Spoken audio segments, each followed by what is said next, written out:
Hi, I'm Doug from Dynamic Computing, and welcome to episode 143 of 10-Minute Amiga Retrocast. Now, about a week or so ago, on Twitter, I put up a poll. My goal is to use one of my Amigas as a daily driver for about a week, which means when I do things like post on social media, read the internet, get news off the internet, get entertainment, things like that, instead of using my nice i7 laptop that I own, that I usually do this stuff on, I'm going to use one of my Amigas as my daily driver for everything that I can. Now, to be perfectly honest, during the day, during business hours, I'll be using my phone to get my email and to, communicate with customers. And if I've got to do a proposal for a customer, I may try it on the Amiga, but there are times I may need to finish it up on the PC just because it's for my darn business. But for as much as humanly possible, I want to use one of my Amigas as a daily driver. So I put this poll there, and the choices were my Amiga 4000, my Amiga 1200, or my Amiga 3000. And I was perfectly fine with whatever people chose. And the winning Amiga from the poll, right there, was my Amiga 4000. Now, I love this little guy. She's definitely my most powerful machine. She's got a warp engine in it that I've got one of those converters that converts the 040 socket to handle an 060. So I've got it running as a 66 megahertz 68060 full version with an FPU, 128 gigs of 128 megs of memory on the warp engine board, and then an additional 256 megs of memory from this Zorro 3 board that I reviewed right there.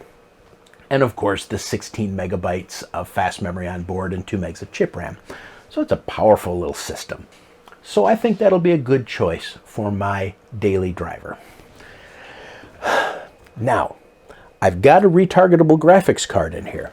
Right there, I've got a nice CyberGrafx 64 card in there. Beautiful, high-resolution, retargetable graphics. But there are times when I use an Amiga that I need to use ECS or AGA screens, whether it's playing some games on there or doing something with some artwork where I want to use a specific Amiga mode, and I don't necessarily want it to be 24-bit pure color. I can do that on my PC if I wanted to. So using the built-in AGA on my Amiga 4000 frustrates me sometimes. And here's why. On most of my Amigas, like my Amiga 600, that has an RGB to HDMI adapter. That thing pumps out rock-solid ECS displays.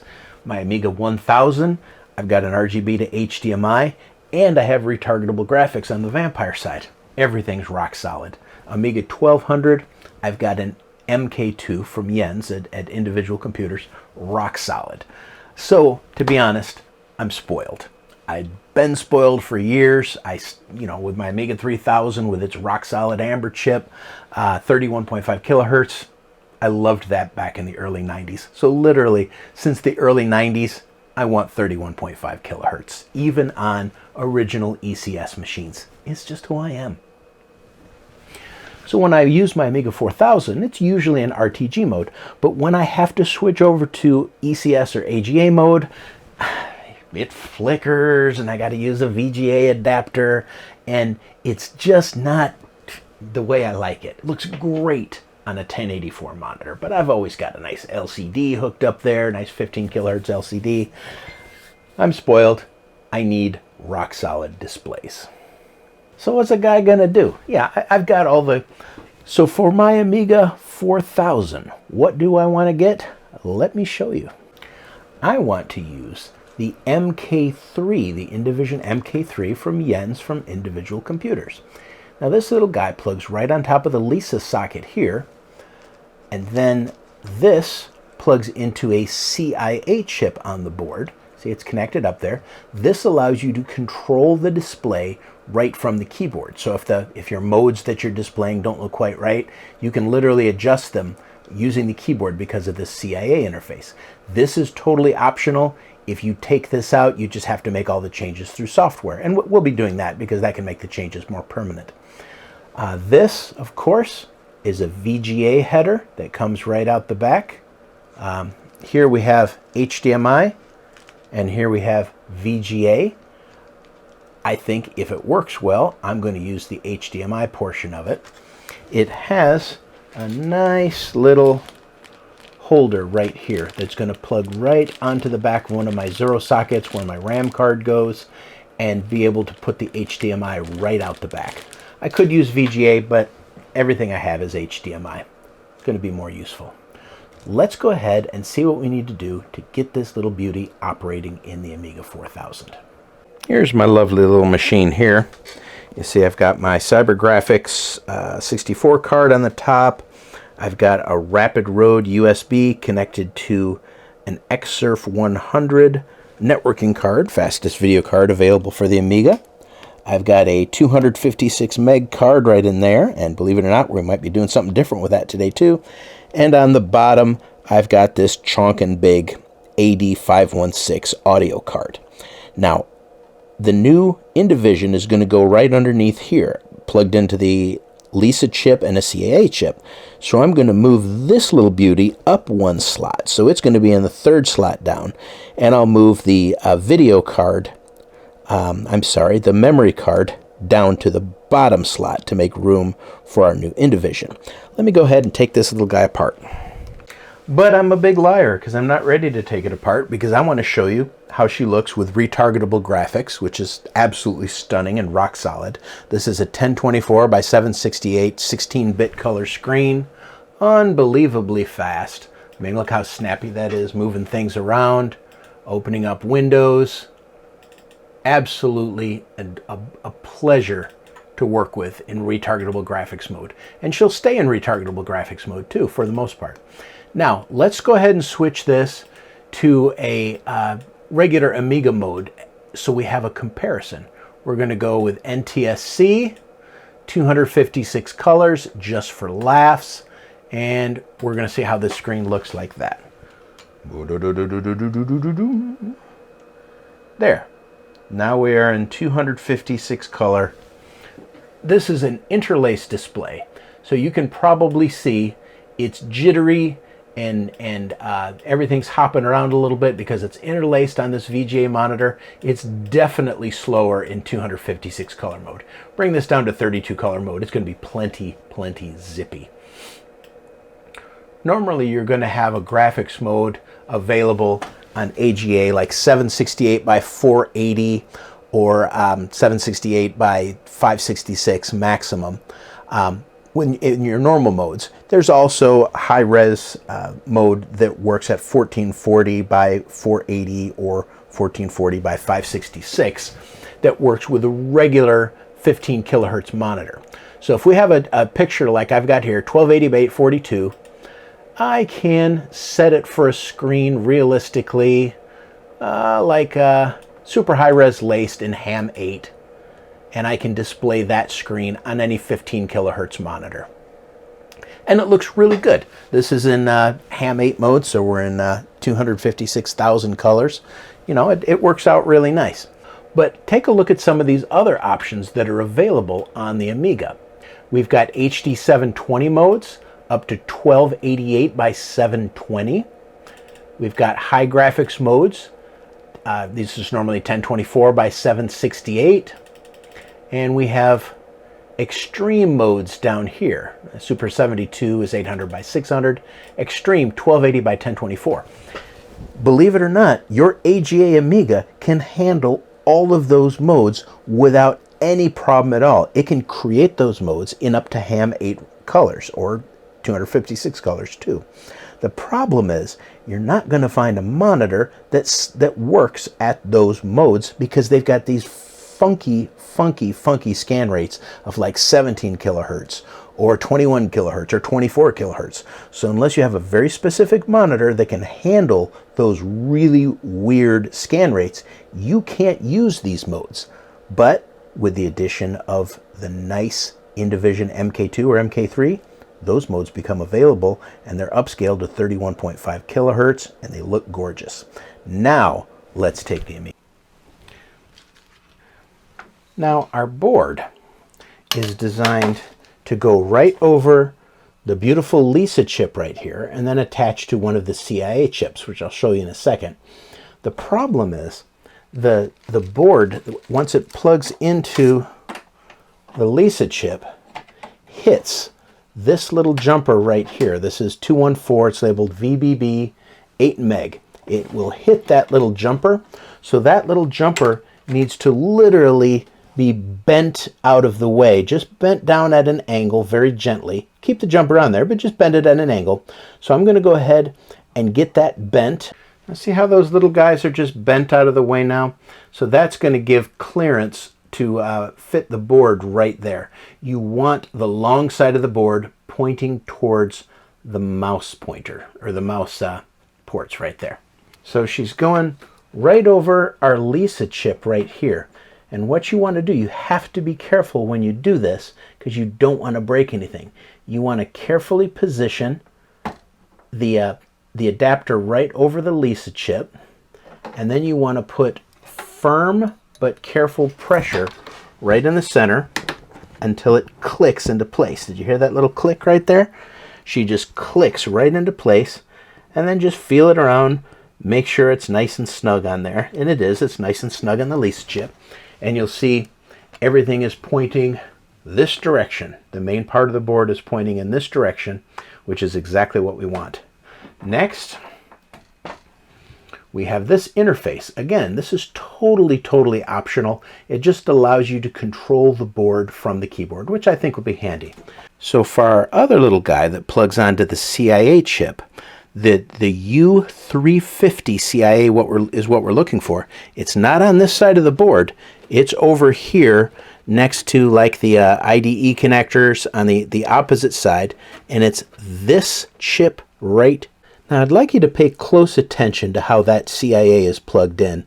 See, it's on the second chip there, but pay close attention to the orientation of it and the fact that the connector is on the lower left-hand side, because you're going to want to make sure you plug that in correctly, because if you don't, who knows, you could fry your CIA chip, and they are not socketed like they are in some of our others.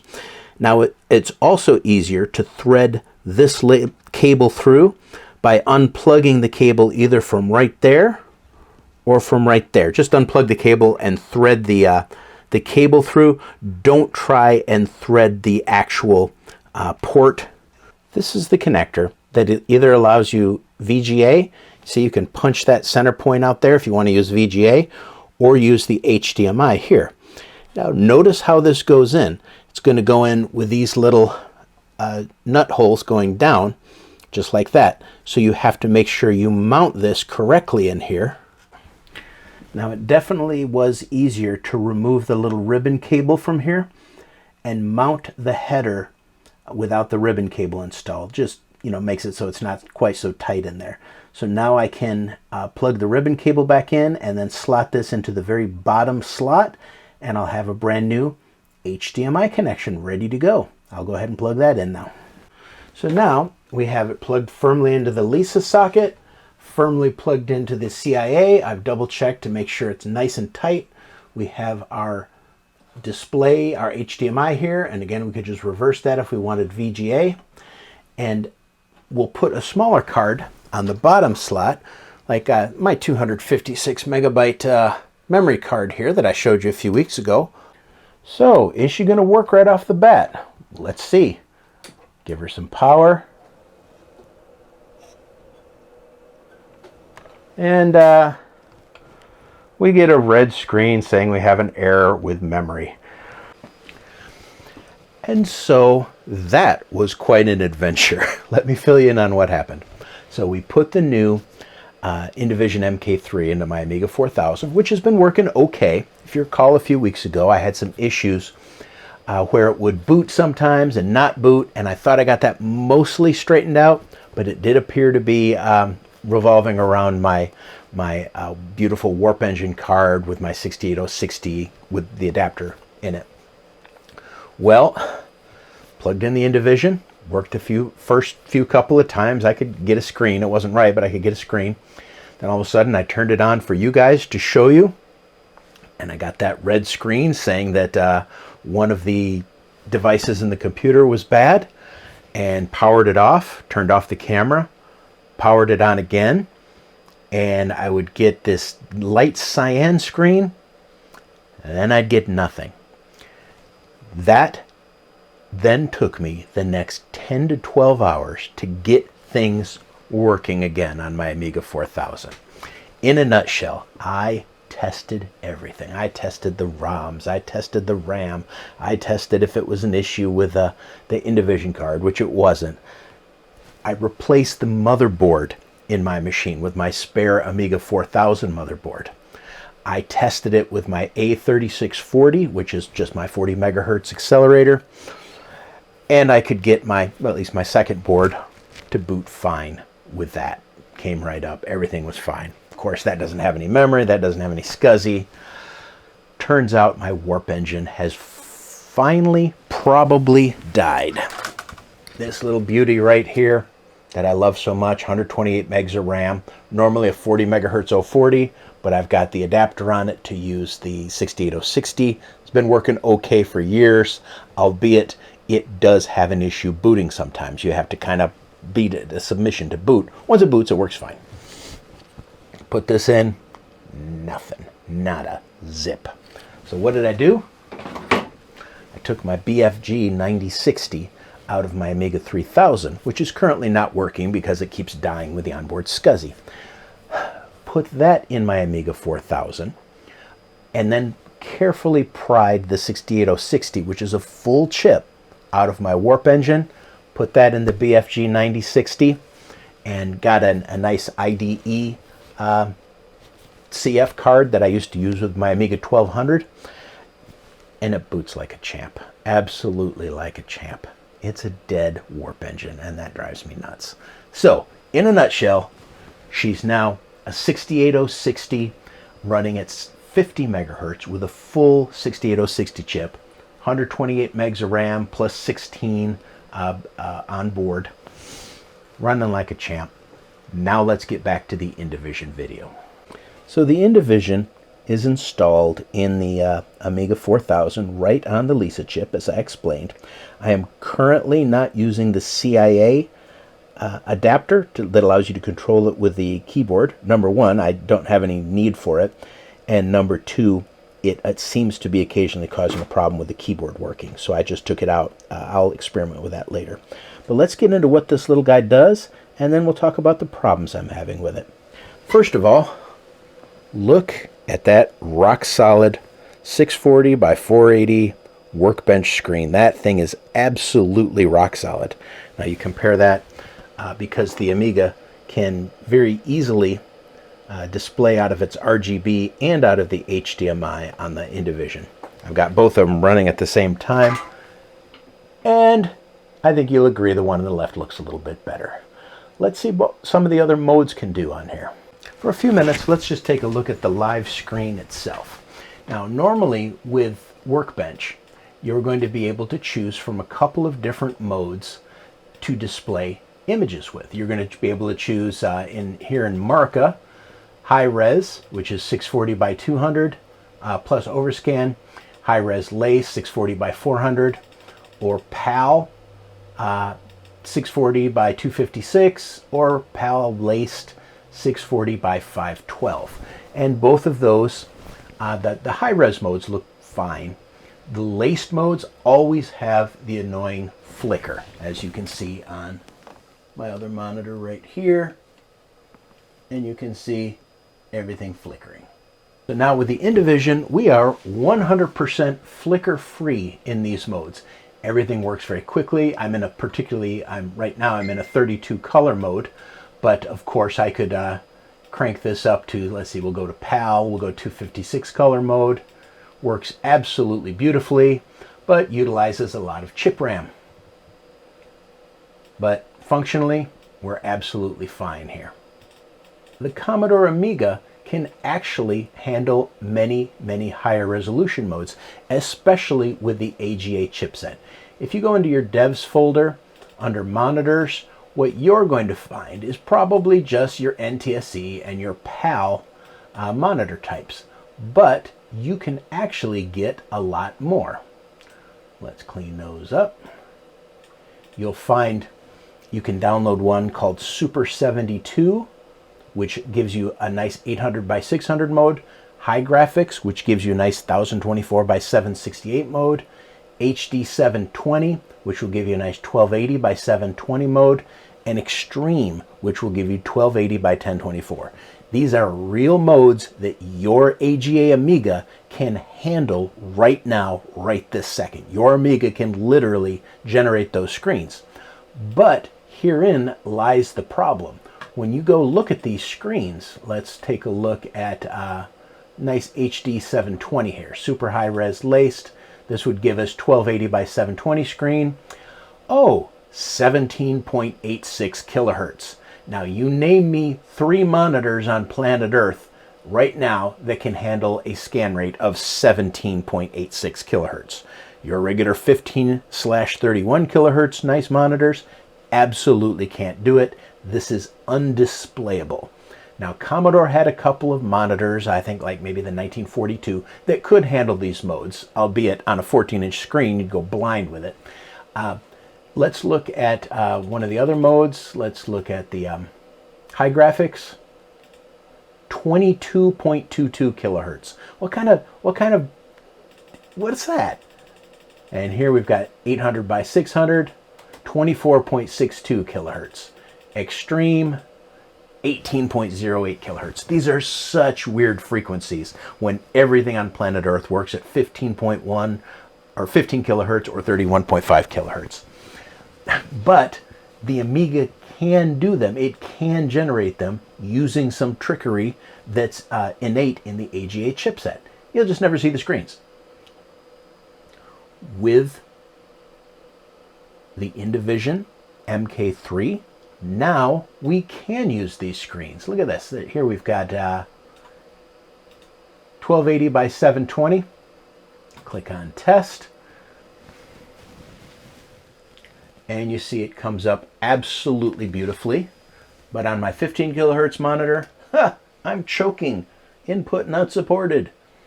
Absolutely works fine. Now let's see this in action here.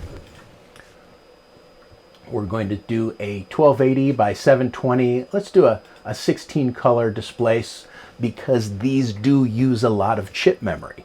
And if you give yourself a nice 256 color 1280 by 720 display, it is going to suck away your chip memory like nobody's business. That's just the name of the game. So you use these modes mainly to display graphics and screens and things like that.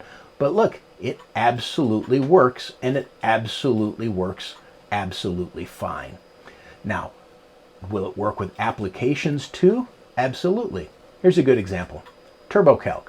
When you launch TurboCalc, it's going to be able to open up on a huge screen like my 1280 by 720 screen, and you're going to be able to do your spreadsheets, which I know you love to do, on a nice 1280 by 720 screen. So let's say we're working in art department professional and we want to bring in an image. Let's go ahead and bring something in nice here. We're going to bring in a nice picture from the 2021 Amiga Art Contest. This is an 857 by 1024 image. So obviously your regular Amiga is not going to display that very well, but it'll display fine in 1280 by 1024 ham mode. Let's go ahead and give that a try. Matter of fact, just for laughs, let's scale it up to a full 1280 by 1024. Now we've got it a full 1280 by 1024. We're going to display it at Extreme Ham 8 mode, 1280 by 1024, which will probably consume every bit of chip RAM this Amiga has.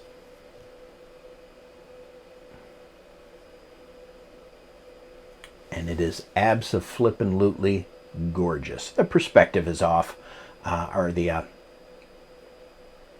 dimensions are off because I upscaled it. It's not really that wide, but it's just for an example. Absolutely beautiful, 1280 by 1024. Your Amiga can display that beautifully. Now, unfortunately, these magical modes do not automatically work with the Indivision MK3. Modes like your 640 by 480, your 640 by by 512 and 560. Those are going to work. The standard NTSC and PAL modes, they kind of work out of the box. But any of these fancy modes, we kind of have to do a little bit of diddling to get them to work. Let me show you how you do that. The software that you can download right off icomp.day's website is Indivision AGA MK3. The current version is 1.11. This is what it looks like here. The very, very, very first thing you want to do when you get yours up and running, without even doing anything else, is launch the Indivision software after you decompress it and just copy it wherever you want to. Go up here, create rescue disk, and create a rescue disk, whether you do it on your Gotek or a real floppy, because you will probably need that at some point in time. I actually need it every time I use it, and I'll explain why in a bit. Create this rescue disk. It then allows you to boot from floppy and flash the configuration back to its factory defaults in case you screw it up, which you will do. But when we want to do a configuration here, the first thing we want to do is have the MK3 determine what the capabilities of your monitor are. See that EDID mode? That is automatically selected from my monitor I'm using. You go up to the menus, you go to reread monitor display data, and now when we look and click this VGA mode button, we can see which modes this monitor supports properly. 1920 by 1080, 1280 by 720, 1440 by 900, 1280 by 1040. A couple of 50 hertz and 60 hertz modes. 60 hertz because this is an American monitor here. These other modes are modes that Jens created himself that may or may not work with your monitors. You can try these out and test them out. You'd select a mode, you'd click test, adjust, and you'd see if it works. Like in this case, it's not working. So you hit the escape key on the keyboard. That will get you back to your main screen. It cancels out of it and gets you back to the main screen. So all is not lost if you try to test a mode that your monitor does not support. If you can't see the screen, just hit the escape key. We're going to cancel out of that. So I'm using 1920 by 1080 on all of my modes here. It's just what the monitor supports. On the right hand side, these, the ones that are labeled pre, are actual Amiga modes that Jens created. Standardized Amiga modes. The ones I use are 720 by 450 NTSC, 640 by 512 PAL. This one I've actually deactivated, so let's move it down. 1280 by 400, which is the super high res, and then 1024 by 768 high graphics.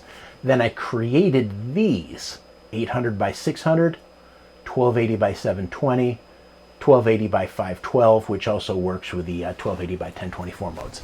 Let me show you what these are, because this part is confusing.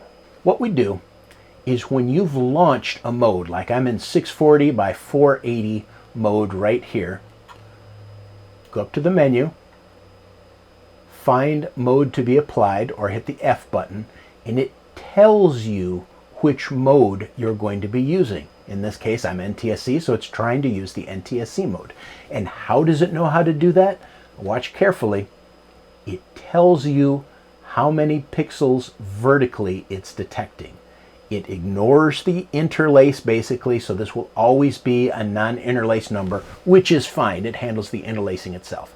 263 pixels. Pre 720 by 450, if it detects a display that's 262 to 263 pixels, boom, it uses that mode. How do we know what that mode looks like? We can hit test, adjust, and it brings up a cool little basketball court here that tells you how everything is adjusted, how far along the screen it's going to go. And from here, you can absolutely make changes. Like as I click this button, you see it's moving to the right. Here it's moving to the left. You want to set it so everything is on screen as well as humanly possible. You can adjust these settings here too, the width and height of it if it's way off. I'm going to accept that here. Now, if I were to use a different mode, I'm going to hit save and apply here. Now, if I'm going to use a different mode, we're going to go to Super 72 here.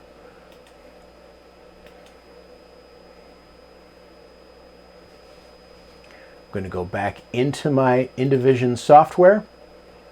Super 72 says it's currently seeing 344 vertical pixels.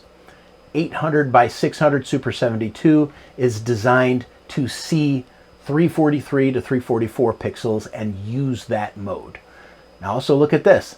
On S high res, super high res, if we set this to always, then every display that is at 344 pixels or so would always use that 800 by 600 mode, and we don't always want to do that because some displays use the same amount of vertical pixels.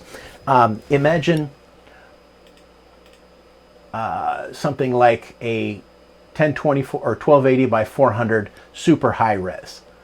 All right, that's going to use 262 to 263 vertical pixels is what it detects, which is the same as 640 by 480 or 320 by 480. Okay, it would try and use a lower resolution like 720 by 450 in that case because the pixel count is the same.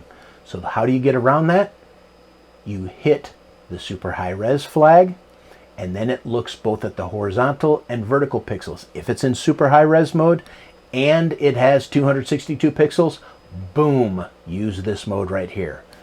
Ladies and gentlemen, this is complicated. This is not easy to do. This is after I have read the instructions time and time and time again to finally figure out what this is trying to do. In this case, we can also adjust the image. Now, that looks incorrect right there. Oh, because I'm in the wrong mode. Ha ha. 800 by 600. See, I was clicked into the wrong mode, 1280 by 400, and so my 800 by 600 image ain't gonna work there.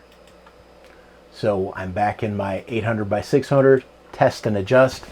There are ways that I could probably fiddle with this and make it a more kind of a square format, the 4x3-ish format that 800 by 600 is, but I'm okay with the way it looks right now. It's a pretty nice little screen. Now, how do you create these custom formats here? Like I did this custom 1280 by 720 because I could not get it to work properly.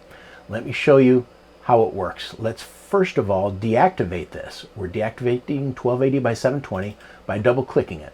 Disabled, it's in parentheses. We're going to do save and apply. Now, watch what happens when I try to go into 1280 by 720 mode. Blah, da, da, da, da. It's probably going to work anyways. We're going to test it first, see where we're at.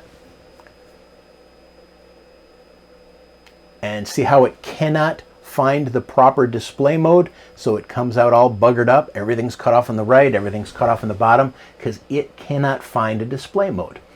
If I wanted to set this up for the first time, I'd go ahead and go into that display mode and hit use. It's going to look awful, but it is going to be usable. See how it's still not interlaced, but it's absolutely not looking normal. Now I go into my Indivision mode, and I know this is a super high res mode. It's using 382 vertical pixels, and it's trying to find a mode that it can use. I'm going to go up here, mode to be applied. It's trying to use 1280 by 400 because it's the closest that it can possibly be. Okay, but look at the message. No mode found to match the current screen mode. So what is a guy to do? So you would take a mode like this. You'd click copy and give it a name. In this case, we're going to call it 1280 by 720 test. Okay, so now we have a new mode, 1280 by 720 test. I'm going to move it down so it doesn't try to use that first. All right, now we know our current mode uses 382 pixels in super high res because Indivision's literally telling us that. So we're going to change min lines 381 to 383. This is going to tell if it detects a display super high res with that many pixels to use this mode. Now we go into the mode, badoink, the mode's all screwed up. Let's try making some adjustments here. We know it's 1280. Well, that's better. Okay, that's not perfect, but that's better. And this is way off. Let's see what direction we have to go. We have to increase that number. Let's go ahead and go to 720. Okay, already we're better here. Now, we know it has to go this direction. It's increasing. No, it's the wrong way. It's going this way. Let's go ahead and just set this to 0. Nope, that's not right. Now we'll maybe say 200. Better. But look what else you can do here. Go down a little bit. Anywhere that's not an active button on this screen, like here in the center, pick it up, drag it around to center the screen so you don't have to, be fiddling with the little buttons left and right there. You can if you want to, but you don't have to. You can use these movements with the mouse. Perfect. Okay, now we're good on all sides. See how I did that? You do fine adjustments here, or you can click and drag it around. We're now at 1280 by 720. We're going to click OK. Now, in theory, when I apply this, look at that, perfect screen. All right, this is complicated stuff. Creating a new mode here, determining what the current pixel count is, vertical pixel count. Again, it's not considering interlace in here, and setting your minimum lines to, right in that area there. We want to give it a little bit of flexibility, and then telling it, in this case, super high res mode. Now we save and apply. It's going to remember that. But guess what? It does not remember it perfectly. If I reboot, absolutely fine. It'll remember it. If I power down the machine, it will forget all about that mode. Once you get your modes all set up here for all of your different configurations, you want to create a backup of that. Okay? I called mine standard config. All right, that's just the name I chose. You call it anything you want to, and you'd hit save. Okay, and it saves it in this Indivision folder here. So if I do show all, there's my fun standard config right there. All right, that is currently what is loaded into the temporary memory of the Indivision MK3. To make it permanent, we go up here, firmware, flash firmware. What that does is that writes the firmware on the card with your selections right here. With all of your selections, once you get everything perfect, it makes it so on shutdown and restart or reboot, it remembers everything. Here's my problem. It does not work. Okay, I've got it all figured out here. I'm going to go flash firmware. Please make sure that you have a rescue disk handy. Yes, make sure you have a rescue disk. We're going to flash. The screen goes black, and we'll talk here because the screen literally has gone black for me too. And in a moment it comes back. This is what I get. The configuration is not saved to the device. Now you, with yours, you probably can flash it this way and it works fine. Mine absolutely does not work. I don't know why. Click OK, and you see all my screens are buggered up now. Okay, that this 1280 by 720 is displaying incorrectly. Temporarily, I can do this. I can open up my standard config, load it up, click apply. and I'm back in the world of the living, all right? It's not saved to the flash on my specific Indivision MK3. That's a problem, because if I power down after I set all this stuff up, I am hosed, okay? I've got a ticket open with Jens, and we're hopefully going to see why mine does not properly flash. But all is not lost. Do this absolutely. Let's cancel out of here.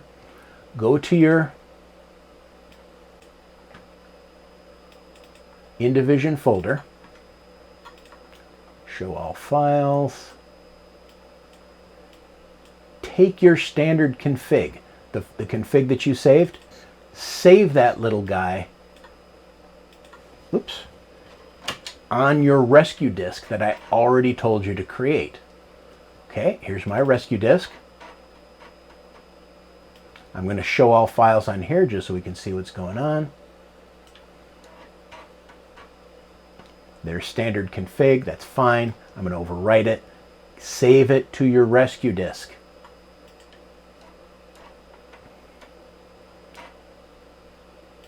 Now, watch what happens when we reboot with the rescue disk installed.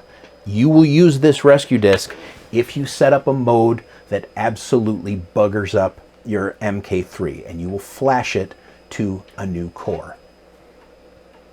Okay, you see automatically it comes up, it gives us a display, loading firmware file, it's loading it off the floppy.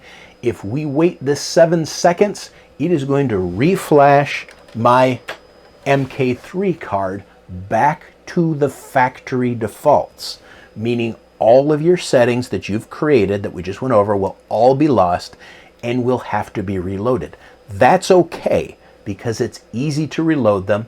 Most people can do it from Workbench. I can't. Look what we've got here. We do a directory.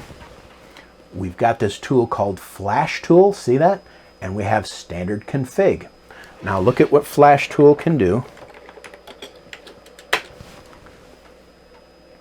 It has an option, Save Config. All right? So we're going to do Flash Tool, Save Config, Standard Config.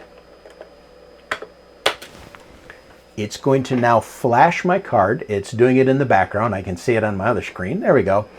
Saved configuration to flash, saved configuration to slots. So now it's saved all my configurations. I should not have to do this. I should be able to do this right from Workbench. It doesn't work. Not for me. We're going to go ahead and reboot. Now, this brings up a whole nother topic here. Lots of people, and by lots I'm meaning maybe I've seen half a dozen messages on Jens' board. They're having an issue where their MK3 works absolutely fine when they first set it up, works fine through reboots. They can flash it, works fine through reboots. They shut their power down, they power it back up, black screen on the MK3. Absolutely black screen. I have that problem. If I originally when I powered down my Amiga, I would get a completely black screen. So here's the issue. The issue seems to be it's not initiating the power properly to wake up the MK3 in some systems. So far he says they're all systems that seem to be outside of Europe, which obviously mine is. And so it's just not waking up the MK3. So he created this little file that you download, and I'll put a link in the description, and you put in your startup sequence. And go ahead and put it at the very, very beginning. This is, I copied the file over to my C folder, INDIMK3 reset. You put it at the very, very, very, very top of your startup sequence. It sends a special reset command to the MK3 and it initializes properly. Without this command, if I power down my Amiga and power it back up, I got nothing on my MK3. Black screen, totally black screen. And I literally have to boot from the rescue disk, reflash it, recopy over my config to get back to where I was before. This solves the problem, but creates another problem. The other problem being, if you want to boot a floppy game, you're not going to get that reset command. You're not going to get the reset. So it will be a black screen on your MK3 if you boot from floppy. What you have to do if you want to boot a game from floppy, boot into Workbench, make sure your MK3 is working like it is right now, and that command will get it working. Then you pop in your floppy disk, kaboom, and you reboot your Amiga. And since it survives reboots, you're fine. It's a workaround, but it is a problem with either maybe NTSC Amigas, maybe certain generations of Amiga 4000s, but it is an issue, and I hope we can solve it. We've learned how to do things on the MK3, like use the config file. If you have specific problems, look me up. You can find me on Twitter, find me on Instagram, email me, and I'll try and help you through it, because honestly, the config tool, it's confusing. Once you kind of get your hands around it and grasp it, you're like, oh, yeah, I get it. You have to tell it how many lines are there, and you have to create a monitor thing for it, and you have to, okay, I get it. It's not easy, and there's not that great of instructions out there from anybody else except for Jens' documentation. Am I a little upset that mine will not use the flash tool properly and it will not save its settings on a cold boot? Yeah, I'm a little upset about that. That's life, and I've actually heard about it before. A couple other people I personally know have a very similar problem, and I'm glad there's this workaround for it. The workaround doesn't affect me at all. Mine works perfect as long as I put that little tool in, but it is a problem. And the inability to flash my card from within Workbench, that's also a problem. But in general, I love it. I love my MK2 on my Amiga 1200. I love all the extra modes it gets me. It works better. The MK3 works better in my Amiga 4000. On my 1200, I get some weird pixelization and weird pixel issues when I use 800 by 600 specifically. They're gone on the Amiga 4000. It looks absolutely beautiful. There's some extra config settings that let you pull up some resistors and do this and do that to help eliminate that if you have little sparkly pixels or anything like that. It's good. The quality, fantastic. Hand on whatever you want to put your hand on. If I did not have my CyberGrafx card in my Amiga 4000, I would be perfectly content to use this. I wouldn't miss my RTG card. I love my RTG card. No, you can't have my RTG card, but non-interlaced 1280 by 720, non-interlaced 1280 by 1024 in ham 8 modes, yeah, sure, I'll take that. Beautiful. Non-interlaced Workbench, absolutely rock solid, every bit as good as my HDMI to RGB, RGB to HDMI, RGB to HDMIs on my other Amigas. Absolutely is phenomenal, and you get access to all those extra modes. Is it worth the money? Absolutely. He's got these for the Amiga 1200. He's got them for the 4000, which is what I have in mine in here. He's got a version for the CD32 and the 4000 Tower, which you have to kind of jury rig around with a little bit.